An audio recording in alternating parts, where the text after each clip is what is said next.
Hit TV ప్రేక్షకులకు శుభాభివందనములు. దేవి భాగవతంకి స్వాగతం సుస్వాగతం.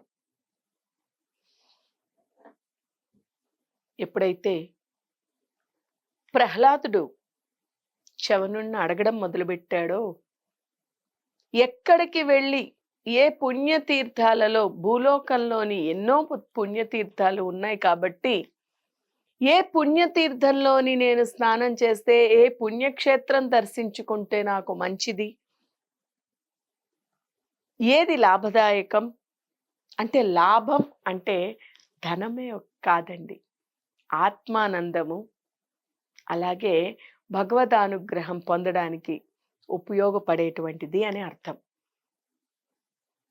ఎప్పుడైతే ఇది ఎలాగైతే ఉన్నదో, ఏ తీర్థానికి వెళ్ళమంటారు, ఏ తీర్థంలో చేస్తే నాకు లాభం జరుగుతుంది అనేటువంటి విషయాలు అడిగినప్పుడు చవనుల వారు ఎంతో చక్కగా వివరించారు. నాయనా, మనోవాక్కాయ కర్మలు అంటే త్రికరణ శుద్ధి లేకుండా నీవు ఎన్ని తీర్థాలకి వెళ్ళినా, ఎన్ని క్షేత్ర దర్శనాలు చేసుకున్నా కూడా మనస్సు అంటే ఈ యొక్క చిత్తము పాపరహితంగా ఉన్నంతసేపు, పాప సహితంగా ఉన్నంతసేపు అది వ్యర్థమే అవుతుంది. నీ యొక్క మనస్సు పరిశుద్ధంగా అవ్వాలి. నీ మనస్సుని కనుక నువ్వు పరిశుద్ధంగా ఉంచుకుంటే కనుక అన్ని తీర్థాలలోని నీవు దిగుతూ ఉండంగానే ఆయన పావనులైపోతారు అని తెలియపరచడం జరిగింది. అంటే మనస్సు శుద్ధి లేకుండా కేవలము దేహపరంగా వెళ్ళి నీళ్ళల్లోని దూకినా కూడా, నీళ్ళల్లోని స్నానాలు చేసినా ఉపయోగం లేదు. మనం ముందు కూడా చెప్పుకున్నాం ఈ విషయమే. గీతలో భగవానుడు కూడా తెలియపరిచాడు. తన యొక్క సాక్షిగా, తన యొక్క ప్రతిబింబంగా ఒక దోసకాయనిచ్చి అన్ని నదుల్లోని స్నానం చేయించుకుని తీసుకురమ్మనమని, తీసుకువచ్చి కోసి ఆరాధనకు, సమారాధనకు దానిని ఉపయోగించేటప్పుడు కట్టికమైనటువంటి చేదులో ఉందిట. ఏమిటయ్యా ఇది అంటే, బహిర్గత శుద్ధి నీవు ఎంత చేసినా నీవు అంతర్గత శుద్ధి లేకుండా నీవు చేస్తే దాని సహజ సిద్ధమైనటువంటి లక్షణం అలాగే ఉంటుందని తెలియపరిచాడు ఆయన. అలాగే మనస్సు సిద్ధి లేకుండా, మనసులోని రాగద్వేషాలు, కల్మషాలు, మోసాలు పెట్టుకుని బయటకి ఎన్ని తీర్థాలలో మునిగినప్పటికీ కూడా ఉపయోగం లేదు, మనకి ఏ పుణ్యము కూడా రాదు అని. అలాని చేసినటువంటి దానికి ప్రతిఫలం ఉండదా? దైవంది ఏది చేసినా కూడా ఫలం లభిస్తుంది అంటారు కదా, మరి లభించదా అంటే, ఏ దానికైనా కూడా ప్రతి కర్మ, చేసిన ప్రతి కర్మకి కూడా ఫలితం వస్తూ ఉంటుందండి.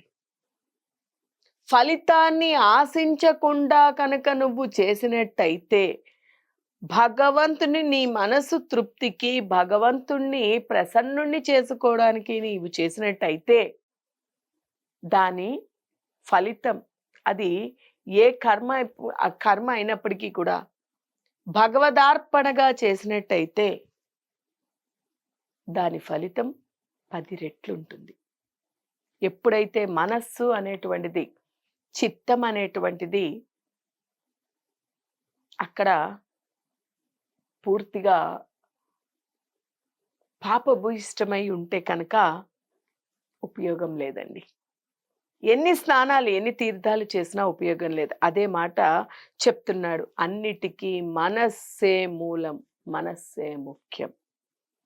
మనస్సు బాగుంటే, అందుకే అంటారు చూడండి, ఎప్పుడైనా ఎవరినైనా మనం కదిపామనుకోండి, నా మనస్సు ఏం బాగాలేదు, నేనేం చేయలేను అంటూ ఉంటాం. నా మనస్సు బాగుండాలి. మనస్సు ప్రశాంతంగా లేకపోతే మన నిత్యం చేసుకునేటువంటి పనులు కూడా మనం చేయలేం. అందుకే మనకి ఈ రోజుల్లో ఎక్కువ చెప్తూ ఉంటారు, నా మనసు డిస్టర్బ్ అయిపోయింది, నేను చాలా డిస్టర్బ్ ఉన్నాను, నేనేం చేయలేనంటాం.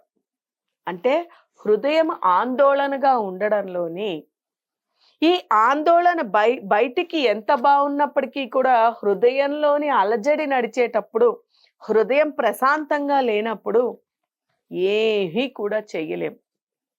అది చాలా కష్టమైనటువంటి పని. అటువంటిది అదే కదా అన్నిటికీ మూలం మరి. నీకు అది బావుంటే, మనస్సు బావుంటే అన్నీ బావున్నట్టే కదా! మరిక్కడ మనస్సే శుద్ధి లేదు. అందువల్ల నీవు మిగిలినవన్నీ కూడా విడనాడి వదిలివేసి మనస్సుని శుద్ధిగా పెట్టుకో. మనస్సు ఎప్పుడైతే శుద్ధి అవుతుందో, ఎందుకంటే మనస్సు ముఖ్యం కాబట్టి, మనస్సు శుద్ధి అయింది అంటే అన్ని చోట్లు అన్నీ కూడా తీర్థాలే.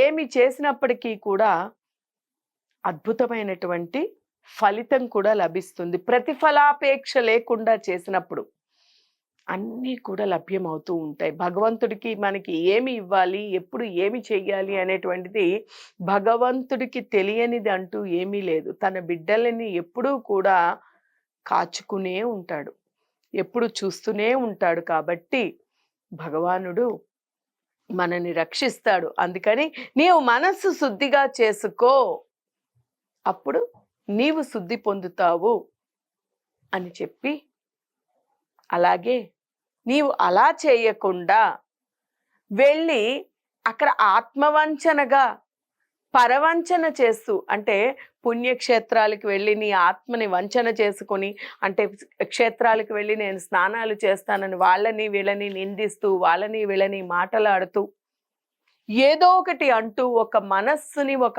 ఆత్మని బాధ పెడుతూ ఉన్నట్టయితే ఏమి చేసినప్పటికీ కూడా వ్యర్థమే. అంటే ఇది దీనివల్ల ఏంటంటే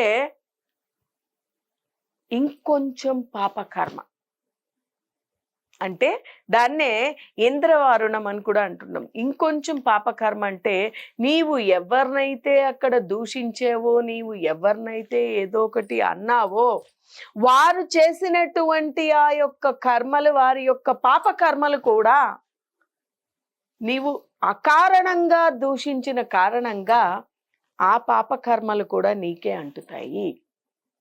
దానంత పాపం ఇంకొకటి లేదు. కాబట్టే ముందు నువ్వు మనస్సు అనేటువంటి దానిని శుద్ధం చేసుకోవాలి.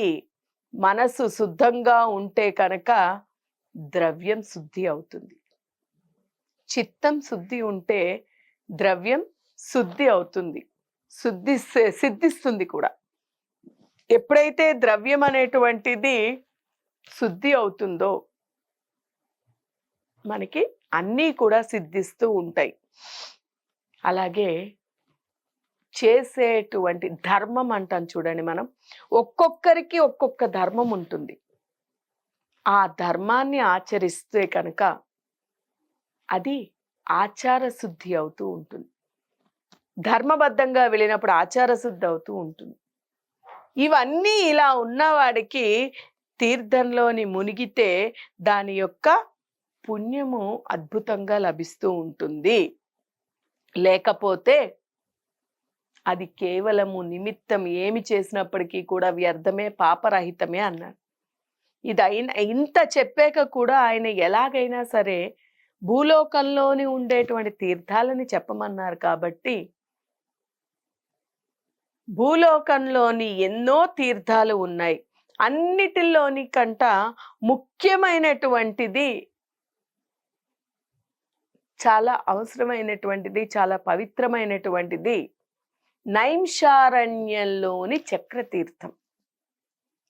సాక్షాత్ ఆ పరమాత్ముడు కలివాసన అంటకుండా, కలి ప్రభావం అనేటువంటిది ఏ మాత్రము కూడా అంటకుండా ఉండడానికి మనకి చూపించినటువంటి క్షేత్రం ఏదయ్యా అంటే అది, అంటే మనకి అంటే ఋషులకి, ముఖ్యంగా ఆనాడు అసురుల బాధ, ఈ కలి ప్రభావము లేకుండా మేము ప్రశాంతముగా నిన్ను స్మరించుకుంటూ ధ్యానించుకోవడానికి ఉపయోగపడేటువంటి స్థలాన్ని ఏదైనా చూపించమన్నప్పుడు ఆయన యొక్క చక్రాన్ని విసిరివేసి ఇది ఎక్కడికి వెళ్ళి ఆగుతుందో ఆ యొక్క స్థలమే పవిత్రమైనటువంటిది, కలి దోషాలు అంటనటువంటిది అని చెప్పారు. అదే ఈ యొక్క చక్రతీర్థం. విష్ణువు యొక్క చక్రం అక్కడ ఆగిపోయింది, ఇరుక్కుపోయింది, స్థాపితమైపోయింది. అదే ఈ యొక్క విష్ణు తీర్థం అంటే చక్రతీర్థం అంటాం. సాక్షాత్ ఆ పరమాత్ముడే ఎటువంటి కలి దోషము కూడా అంటకుండా ఉండడానికి ఎందరో మహర్షులు ఈ రోజుకి, సప్త ఋషులు ఈ రోజుకి కూడా అక్కడ తపస్సులు ఆచరిస్తూ ఉన్నారు. అందుకే అది నైంషారణ్యమైంది, పాపరహితమైనది. దానిని మించినటువంటిది లేదు, మీరు అక్కడికి వెళ్ళండి అని చెప్పడం జరుగుతుంది. ఆ చవనుని యొక్క మాట మేరకు అది అంతా విని అన్నీ తెలుసుకొని ప్రహ్లాదుడు తన యొక్క మంత్రి సహితంగా ముఖ్యమైన వాళ్ళందరినీ కూడా తీసుకుని తనతో పాటు తన రాజ్యంలోని ఉండేటువంటి వారు అందరినీ కూడా తీసుకుని ఆయన పర్యటనకి వెళ్ళడం మొదలుపెట్టాడు.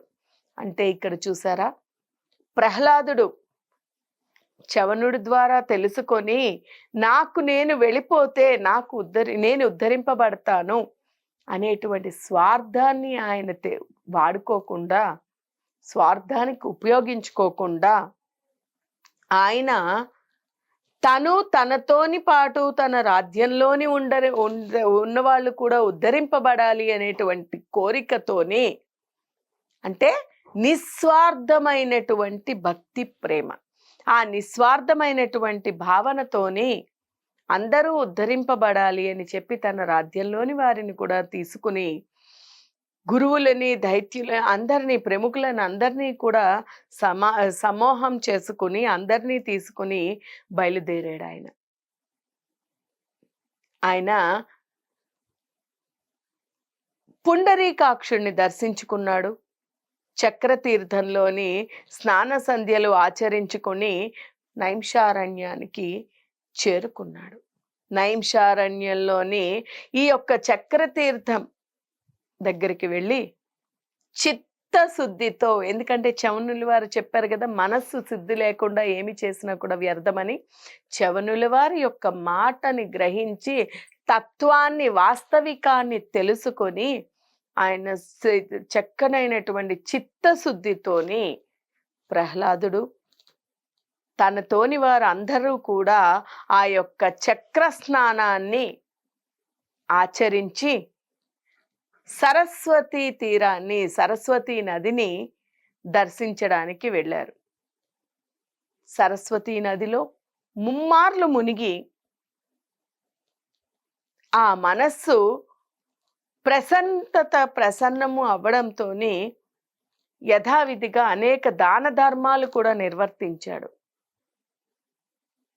దాన ధర్మాలు నిర్వర్తించి అదే నదిలోని తన తండ్రికి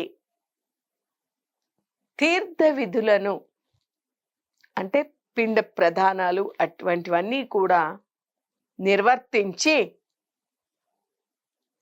అనువైనటువంటి చోటు కోసము అన్వేషిస్తూ ఉన్నాడు. ఆ సమయంలోనే ఆయనకు ఒక పెద్ద మర్రి చెట్టు కనిపించింది. ఆ చెట్టు దగ్గర ఏమి జరిగింది, ఆ మర్రి చెట్టుకి ఈ ప్రహ్లాదునికి ఏమిటి సంబంధం అనేటువంటి విషయాన్ని మనం రాబోయే ఎపిసోడ్లో తెలుసుకుందాం. హరి ఓం తత్సత్.